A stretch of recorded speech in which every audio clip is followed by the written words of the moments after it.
Hello, ako po si Madam P at ito yung reading natin for the sign of Scorpio. Summarizing Venus, Jupiter, Scorpio. Take only what resonates, guys. Wait lang, magpapalit ako ng cards. Habang nagpapalit ako ng cards, guys, mag-announce na lang ako. Para sa mga gusto magpa-personal reading, Madam, space P, space pa sa dulo. Ayan. Pwede ka dyang mag-inquire sa aming Facebook page. May mga admin ako dyan na mag-a-assist sa'yo. TikTok ay Unipree. TikTok shop namin yan. And yeah, Facebook page. May mga pinopost ako diyan ha na hindi mo nakikita or hindi ko pinopost dito sa sa YouTube. So check mo na lang 'yan, Facebook page namin. Madam P, Madam Space P. Let's start. What do we have here for the sign of Scorpio, summarizing Venus, Jupiter, Scorpio. Meron tayong water sign Philippines. Please feel free to check it out, guys. Sana makita ko rin kayo doon. At sana mag-iwan kayo sa baba ng comment. Sobrang na-appreciate yung comment niyo kahit heart-heart lang. Smileys, malaking bagay yun sa akin. So, let's start what we have here for the sign of Scorpio. Summarizing Venus, Jupiter, Scorpio. For the sign of Scorpio. Page of Cups, okay. Followed by the Nine of Pentacles, Taurus, Virgo, Capricorn, Cancer, Scorpio, Pisces. Okay, bottom of the deck, the Star.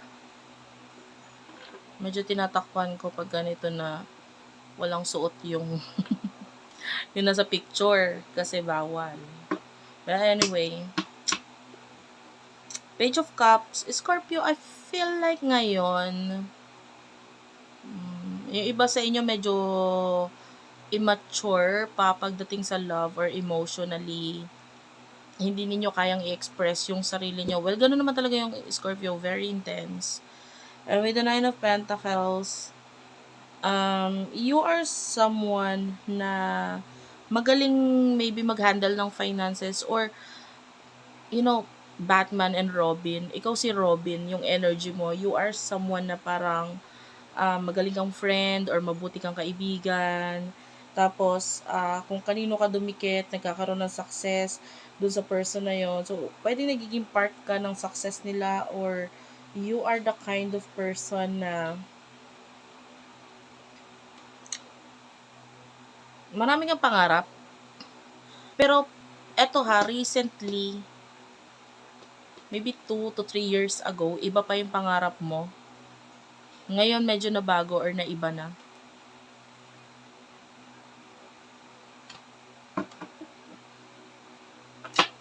Pwedeng yung iba kasi sa inyo kasi depende rin sa mga taong nakakasalamuha or kasama mo ngayon.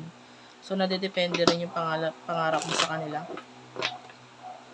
Yung iba, maybe pangarap regarding a child, if there's a child. Or kung may anak ka na, so pwedeng na iba yung pangarap mo sa mga anak mo or what.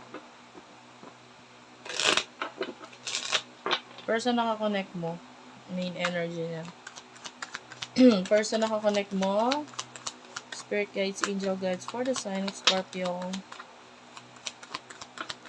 For the sign of Scorpio. Ito kunin masyadong marami.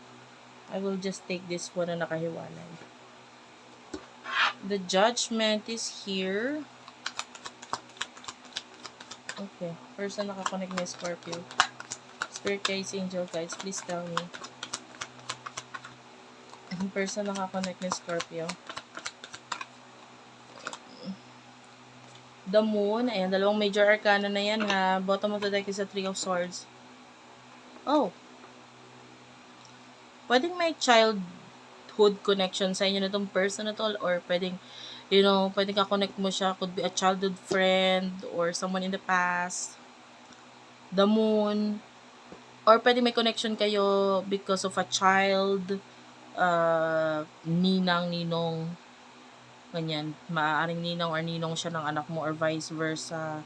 The Moon is here. I feel like nagkakaroon ng awakening itong person na to. Lumalabas ka sa panaginip niya. Nasasaktan siya ngayon with the Three of Swords. And I feel like may mga bagay siyang gustong i-offer or sabihin sa'yo.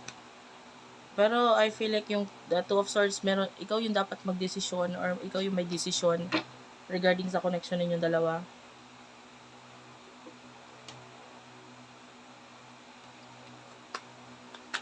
Emotions ninyo sa isa't isa. Ano yung emotion ninyo sa isa't isa? Ano yung emotion ninyo sa isa't isa? For the sign of Scorpio. Scorpio, Sun, Moon, Rising, Venus, Jupiter, Scorpio. Hindi ko ito kukunin. Five of Pentacles. Okay.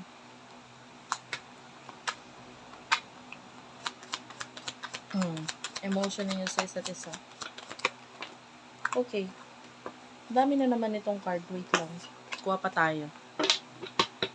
Ulitin natin. Daming cards na lumalabas. I only need 1 or 2. The Tower is here.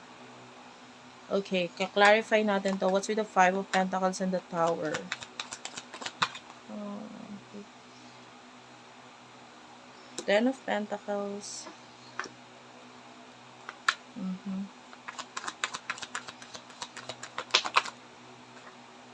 The Temperance. Okay. Two of Cups.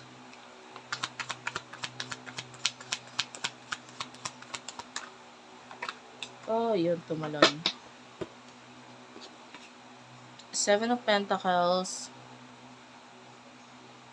Emotion mo dito sa person na to with the Five of Pentacles. You feel like,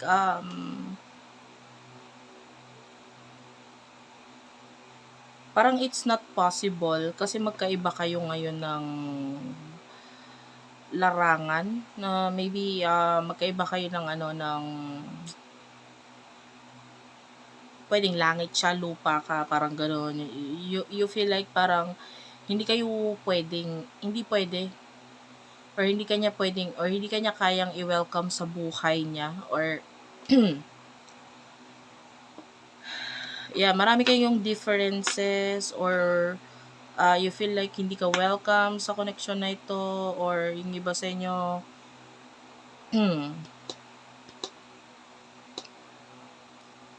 ikaw na lang yung umalis, nagparaya. The Tower, there's like an ending na nangyari sa inyo, lalo na with the Ten of Pentacles. Pwedeng nag-end yung sa inyo. Tapos yung iba may nag-end pa na may kinalaman sa money or finances. And you're really sad. Kasi napipicture mo sana yung sarili ninyo or yung buhay ninyo na pag magkasama kayo happy or malago, maraming pera. Parang napipicture out mo na okay sana. Pero ayoko kasing yung energy mo, ayaw ko kasing makasakit or makasira, parang ganun. Medyo intense nga talaga kung mag-isip ka dito. So, emotion ng person mo towards you, Temperance. Two of Cups, Seven of Pentacles. Feeling niya, there's something pa rin sa inyo na hindi pa talaga totally nag-e-end. Although yung feeling mo is parang nag-end na, para sa kanya hindi pa. Parang, ngayon, nagpo-focus lang siya sa iba, lalo na sa pag-grow ng kanyang money, finances, pero hindi ka pa rin totally nalilimutan nitong tao. Kaya ka nga lumalabas pa rin sa panaginip niya, it's because this person is still thinking about you. Pwedeng yung iba may spiritual connection sa inyo. Kung may spiritual connection sa inyo, mas nararamdaman ko na nagkakaroon or nagkaroon na ng awakening sa side niya. You know what I mean? And so, pwede nagkakaroon ng awakening sa side ng person na ito. Doon sa connection ninyong dalawa.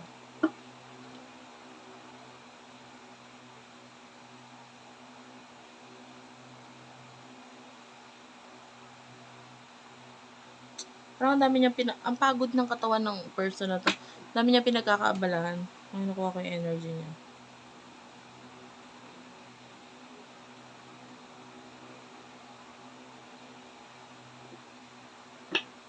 Mutual energy. Mutual connection. Yun ang kuha na. Pareho kayo na nararamdaman ngayon. By the way, habang ginagawa ko itong nagre-reading ako dito, pwedeng maraming tao dyan sa labas ng room or bahay ninyo. Nakakarinig ako ng mga nag-uusap na didiskusyon. Ayan. By the way, mag-isa lang ako ngayon dito sa bahay, so pero paparating na yung mga kasama ko.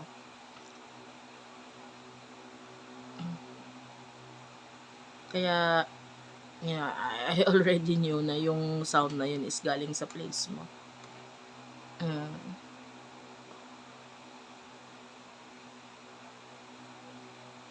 Anyway, napagod ako doon.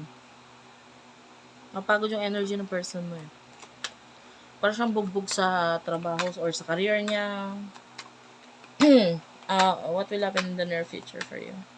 In the near future for you. In the near future for you. In the near future for you. Seven of Swords. Ganun pa rin. Ikaw pa rin yung umiiwas. Nakikita natin dito with the Five of Swords. Niiwasan mo kasi ayaw mo ng gulo. Wala kang ginagawa dito sa connection ninyo. I feel like may other people na involved. You're thinking about the future and yeah, you're moving on, you're walking away. Masakit nga lang kasi part of you, importante itong person na to or special siya sa'yo pero wala eh. Nakikita natin yung pagpaparaya mo dito. In the near future for your person. Big change when it comes to finances para sa kanya. What's with the Three of Pentacles?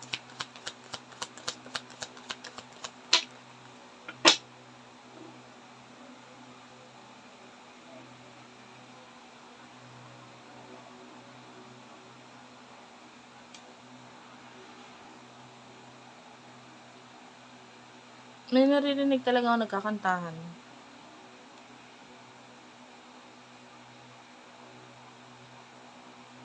Padaan-daan lang nagkakantahan. This could be a reading sa labas. The Chariot, Knight of Cups, and the Ace of Pentacles, Taurus, Virgo, Capricorn, Cancer, Scorpio, Pisces, Major Arcana, the Chariot. Well, pagdating sa person mo, I can see big change. May mga offer pagdating sa finances sa kanya. Ayan, may mga tulong or may mga offer financially. Nakakita tayo ng growth financially dito sa person mo. Maganda yung sa side niya. I feel like there's something here. Tignan nga natin. What is the advice for Scorpio? What is the advice for Scorpio? Parang hindi ako komportable dun sa pag-iwas na ginagawa mo. You do over the sun. Okay. Dito kasi, tanongin mo yung sarili mo, ano ba talaga makakapagpasaya sa'yo? Kasi hindi pwedeng basta ka nalang umiiwas or nilalayo mo yung sarili mo sa mga bagay na nakapagpasaya sa'yo. I mean, kahit hindi lang dito sa person na to ask yourself kung ano ba talaga yung gusto mo.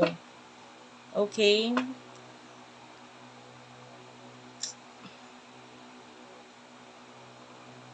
Kasi tendency for the Scorpio na mag-withdraw talaga pagdating sa anything. Your ruling planet is the Pluto. 'Di ba? Sa astrology, Pluto pinakamalayong planet niyan. So you have the tendency na ikaw ay talagang mag-withdraw, mag-alis or lumayo o magkaroon ng complete transformation sa sarili mo. You're ready sa mga ganyang bagay. Total wipe out. Ready ka sa mga ganyan. Pero sometimes, yung mga wina-wipe out mo, nilalayuan mo, iniiwasan mo, ayun yung mga tao or mga bagay na makakapagpasaya sa'yo. So, ask yourself, no? Ayun lang. Thank you for watching, guys. I love you all and bye-bye.